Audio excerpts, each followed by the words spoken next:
행위 언약과 은혜 언약.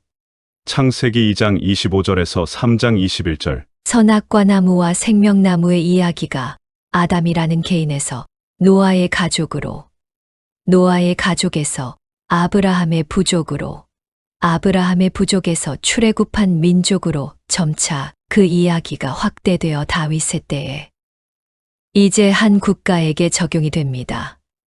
드디어 나라의 개념이 등장한 것입니다. 하나님의 은혜 언약은 에덴 동산의 아담과 하와에게만 주어진 것이 아니라 하나님의 나라의 모든 백성에게 주어진 것임을 다윗의 언약에서 보여주시는 것입니다. 전에 내가 사사에게 명령하여 내 백성 이스라엘을 다스리던 때와 같이 아니하게 하고 너를 모든 원수에게서 벗어나 편히 쉬게 하리라. 여호와가 또 내게 이르노니 여호와가 너를 위하여 집을 짓고 내 수완이 차서 내 조상들과 함께 누울 때에 내가 내 몸에서 날 내 씨를 내 뒤에 세워 그의 나라를 견고하게 하리라. 그는 내 이름을 위하여 집을 건축할 것이요 나는 그의 나라 왕위를 영원히 견고하게 하리라.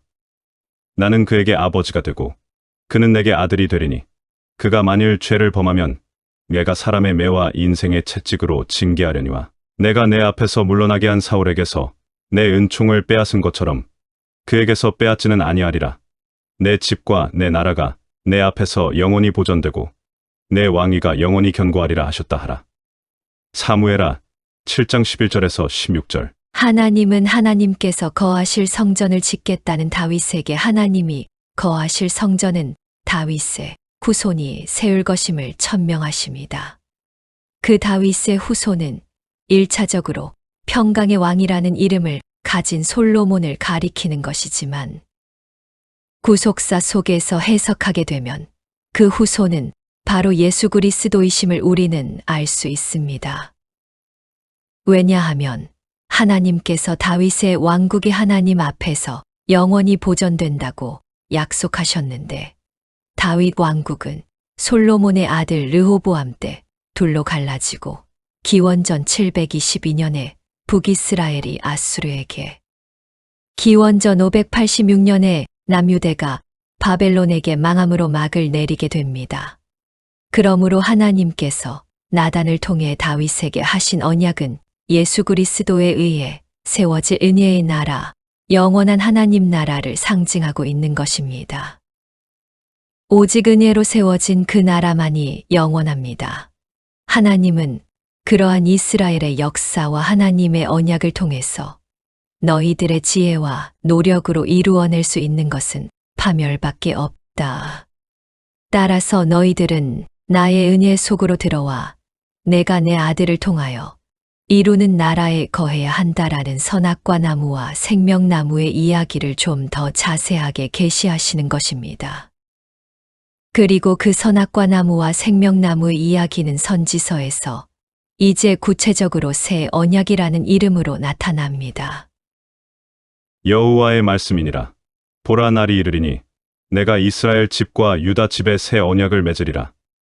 이 언약은 내가 그들의 조상들의 손을 잡고 애굽 땅에서 인도하여 내던 날에 맺은 것과 같지 아니할 것은 내가 그들의 남편이 되었어도 그들이 내 언약을 깨뜨렸음이라. 여호와의 말씀이니라. 그러나 그날 후에 내가 이스라엘 집과 맺을 언약은 이러하니 곧 내가 나의 법을 그들의 속에 두며 그들의 마음에 기록하여 나는 그들의 하나님이 되고 그들은 내 백성이 될 것이라. 여호와의 말씀이니라. 그들이 다시는 각기 이웃과 형제를 가리켜 이르기를 너는 여호와를 알라 하지 아니하리니 이는 작은 자로부터 큰 자까지 다 나를 알기 때문이라. 내가 그들의 악행을 사하고 다시는 그 죄를 기억하지 아니하리라. 여호와의 말씀이니라. 예레미야 31장 31절에서 34절. 하나님은 선지자들을 통해 이스라엘의 패역무도함을 계속 지적하십니다. 그런데도 이스라엘은 하나님의 경고 말씀을 듣지 않습니다. 따라서 행위 언약에 따르면 그들은 모두 죽어야 합니다. 하나님의 언약을 어긴 자들, 다른 말로 하나님께서 따먹지 말라고 하신 선악과를 따먹음으로 하나님의 계명을 어긴 자들은 모두 죽어야 하기 때문입니다. 그런데 하나님의 백성들은 티끌인 고로 하나님과의 언약을 파할 수밖에 없는 존재들입니다. 그래서 하나님은 아들이신 예수 그리스도 안에서 하나님의 백성들을 새롭게 창조하셔서 그들의 마음을 새 마음으로 바꾸어 주시는 방법으로 선악과를 따먹은 아담들을 하나님의 백성들로 만들어 내시겠다는 것입니다. 그것을 구체적으로 새 언약이라 한 것입니다.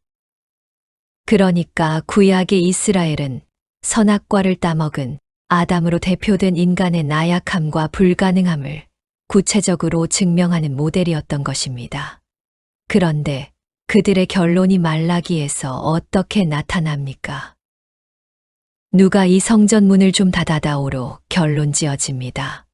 그렇게 해서 구약이 닫히고 신약에서 하나님의 은혜 언약이 실행에 옮겨지는 것입니다. 너희들 쪽에서 한 모든 노력과 열심은 다 실패로 끝났다. 이제 내가 하는 일을 잘 지켜보아라.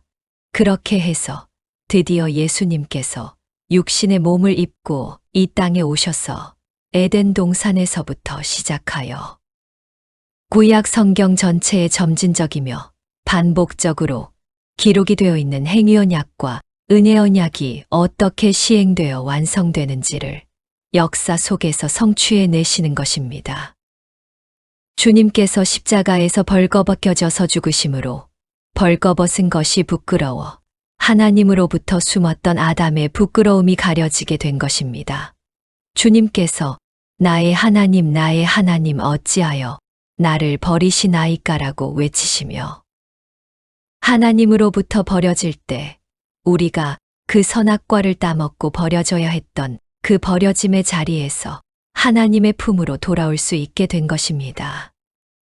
예수는 우리 범죄함을 위하여 내어줌이 되고 또한 우리를 의롭다 하심을 위하여 살아나셨느니라. 로마서 4장 25절. 그 결과 이제 우리는 선악과 나무가 사라진 생명나무만 있는 하나님 나라가 완성된 것입니다.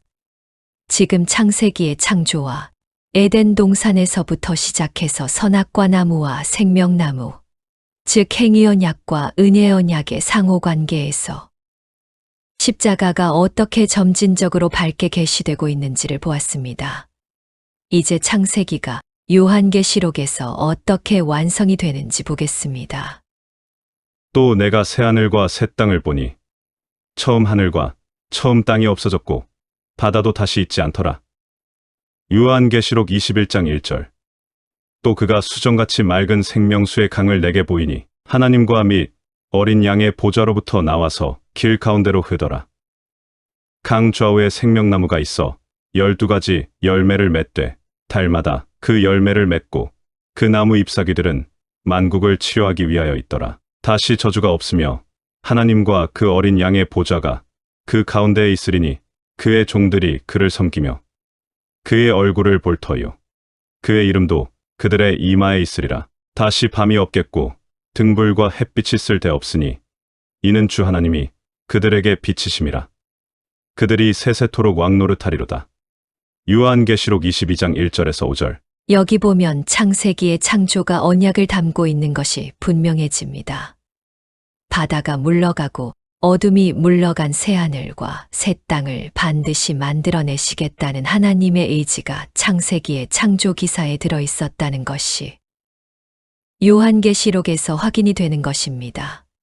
그리고 에덴 동산의 선악과 나무와 생명나무, 그리고 그 동산을 적시며 흐르던 강이 새하늘과 새 땅에서 이렇게 완성이 되고 있습니다.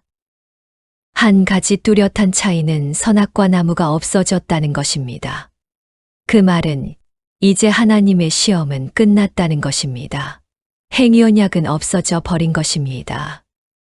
왜냐하면 하나님의 은혜로 하나님의 아들이신 예수님께서 완벽하게 지켜내셔서 우리 성도들에게 전가시켜 주셨기 때문입니다. 그래서 이제 선악과 나무는 필요가 없어져 버렸습니다. 우리 인간들은 그렇게 하나님의 은혜에 의해서만 하나님 앞에서 존재할 수 있음을 이렇게 긴 역사를 통해 그리고 성경 말씀을 통해 하나님은 자상하게 설명해 주시는 것입니다.